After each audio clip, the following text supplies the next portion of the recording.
Hello, everyone. Welcome to Talk Ralph English Podcast. I'm Ralph, and today we'll learn in very simple English. Hi, everyone. I'm Aria. Let's learn together. Today, we're going on a deep dive into a very common invisible trap in English. Yes, it is a grammar trap that catches even the best English learners. Exactly.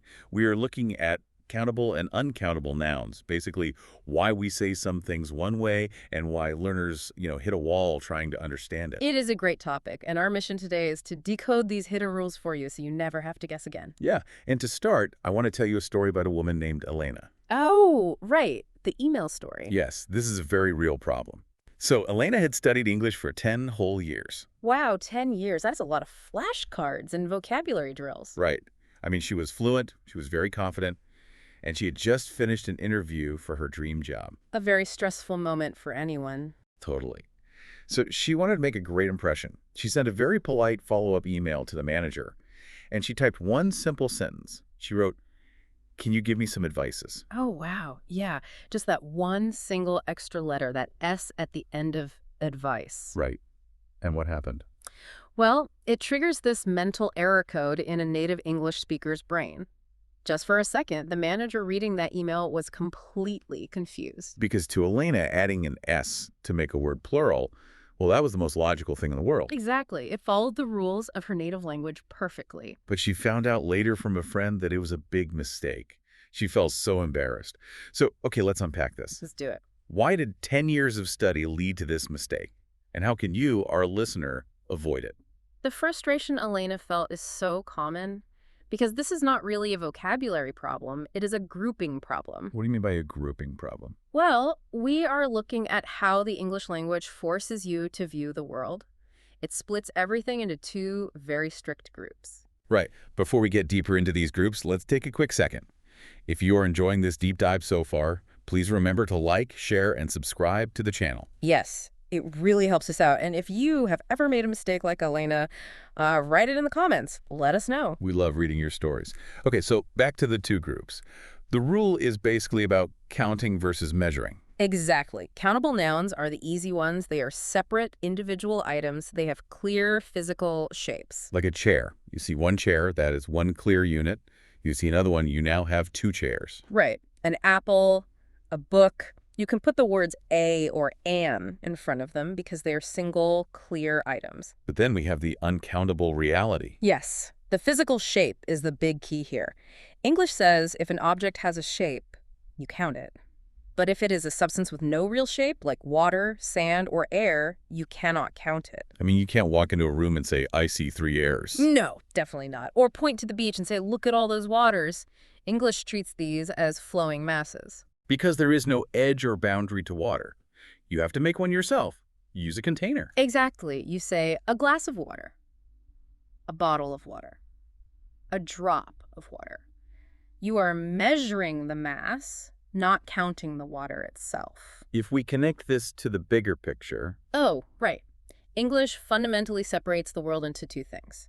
Things you can count and things you measure. But wait, I want to challenge this gently. Okay, go ahead.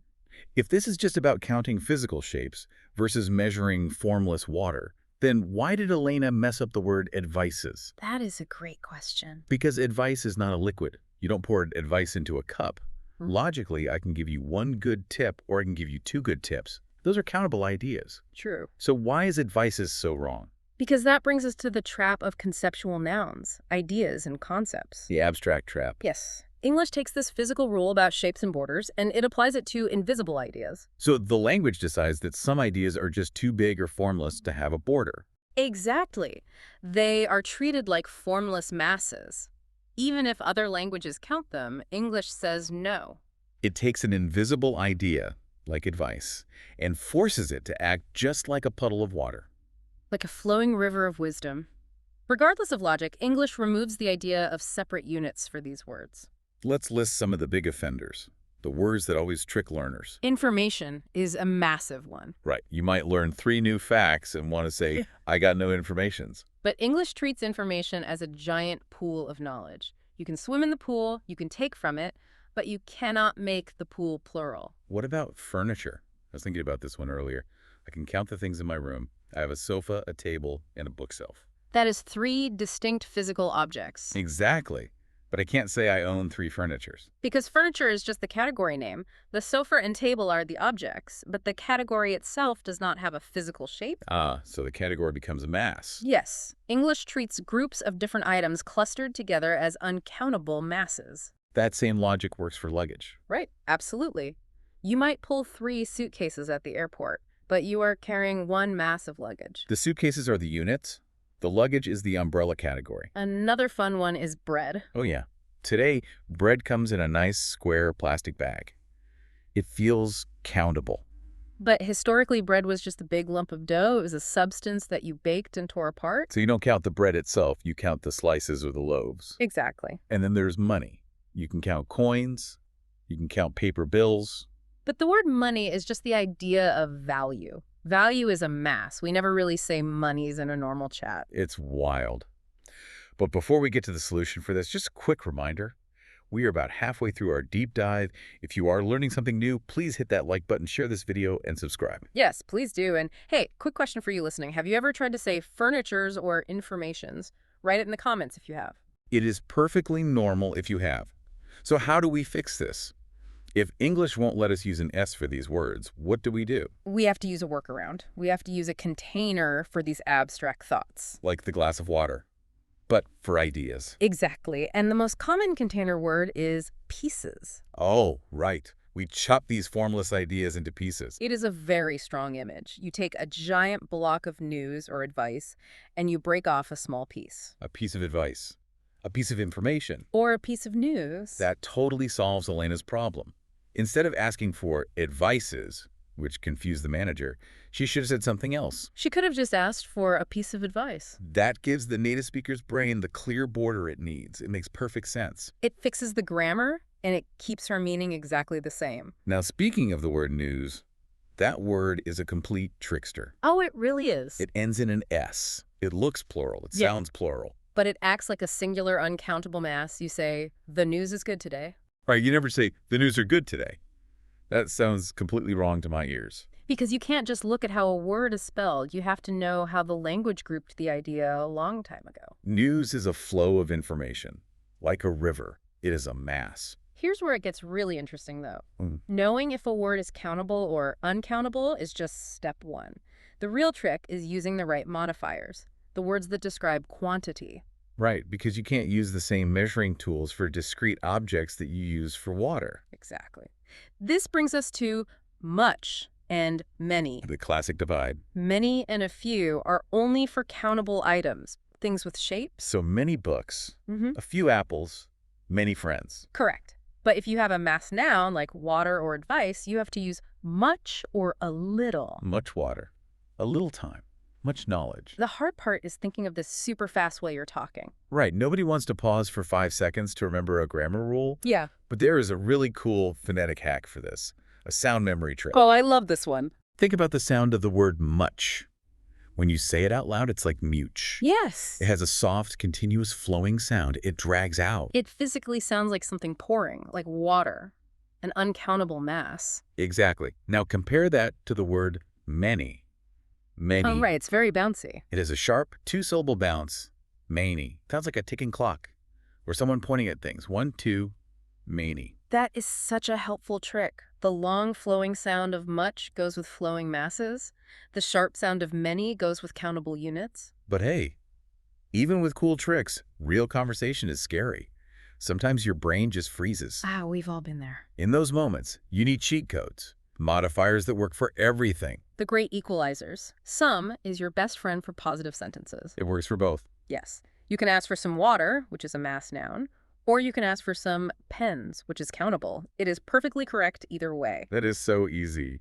What about negative sentences? For negatives and questions, you just use any. I don't have any water. Do you have any pens? The sentence is basically bulletproof. But the most powerful cheat code is the phrase, a lot of. Oh, yes. The golden key. It is the ultimate shortcut. It works for countable nouns, uncountable nouns, physical things, ideas, everything. I have a lot of books.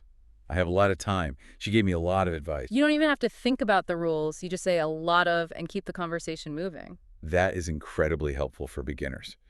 Now, just when we think the rules are clear, we have to talk about the shapeshifters. The shapeshifters. Yes, things get a little weird here. We've talked about words being locked into one group, like a noun is either countable forever or uncountable forever. But that is not entirely true. Right. English lets some words be both, and it completely changes the meaning depending on what you, the speaker, want to say. What's fascinating here is that grammar isn't just a boring rule book.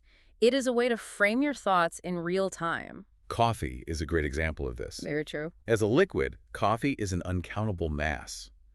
If you say, I love coffee, you mean the general dark liquid in the world. You are looking at the whole substance. But if you walk into a cafe and say, 2 coffees, please, it magically becomes countable. You added an S. Yes. Because in that specific moment, both you and the barista know you mean 2 cups of coffee. The container is invisible, but we all understand it. The word shifts into a countable object. The word paper does the exact same thing. Right. If I say, I need paper to draw on, I mean the blank material, the uncountable substance. But if a student says, I wrote 3 papers for my class, the meaning changes completely. They aren't talking about raw material. They mean 3 distinct countable essays. The same word, 2 totally different realities. I think the most striking example is the word hair. Oh, this one paints such a clear picture in your head. It really does. When you look at someone and say, she has beautiful hair, you are looking at it as one big uncountable mass. You are seeing the overall style, not the individual pieces. But if you are eating at a restaurant and you look at your bowl of soup, Oh, gross. you do not say, there is hair in my soup. You say, there is a hair in my soup. That tiny word A changes everything. It points out one single, very gross, countable strand of hair. It forces the listener to zoom in on that one unit. We do this with light, too. This room needs more light, means the general uncountable brightness. But if you say turn off the lights, you mean the actual physical glass bulbs in the ceiling. It just shows that speaking English requires you to make tiny choices every second. Are you talking about a grand mass or a single unit? The language bends to match your view. So what does this all mean? The difference between counting and measuring isn't just a trap to make you crazy. Not at all. It is a really advanced tool to map out your thoughts. You are telling the listener exactly how to see the idea in their head. Exactly. And for anyone learning this, Elena's story is a great reminder. Making a mistake like advices is not a failure. It really isn't. It's just a crash between the logic of your first language and the weird way English groups things. Every mistake just shows you where the hidden rules are. It is an opportunity to grow. It's not a trap. It just has a unique rhythm. But it does leave us with a really deep thought for you to chew on. Let's hear it. If English forces us to constantly sort everything into these 2 strict boxes, countable units or flowing masses, how does that change the way native speakers see the real world? Oh, that's deep. Does a culture that speaks this way start to view natural resources or even human connections differently than a culture whose language treats everything as one connected mass? Does our grammar just reflect our worldview, or does it actually build it? Something to really think about the next time you ask for a piece of advice. I love that. And we want to know what you think. Write your answer to that question in the comments below. Does grammar change how you see the world? We can't wait to read your thoughts. Thank you so much for joining us on this deep dive today.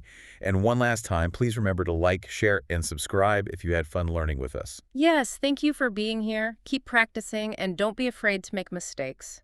We will see you on the next deep dive. Goodbye, everyone.